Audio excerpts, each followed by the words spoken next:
today's video guys is papakita ko nga sa inyo itong ating dalawang inahin. So bali nangingitlog sila dito. So ganito sila kaamo guys, kahit mangingitlog sila is talagang pwede natin silang hawakan. So bali dito nila favorite mangitlog, ayan. So at nakikita nyo guys, yung isa is nag-aabang talaga. So ito yung kagandahan guys, dahil kung saan sila unang umitlog yung isa doon susunod. Tapos ito guys, itong brown is course ng ating Shamo at Havard yan guys. Ito po kasi malaking dibdib, malimit po kasi pag siya ang nahuli, nababasag po yung mga itong. Ayan, papakita ko sa inyo yung ganyan itsura niya ay.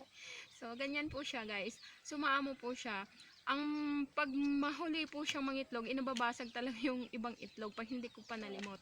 So ito yung black, ayan. So nag-aantay po siyang mangitlog, ayan. Baka gusto na niyang umitlog na, kaso dito nauna yung isang brown. So ayan lang guys for today's video.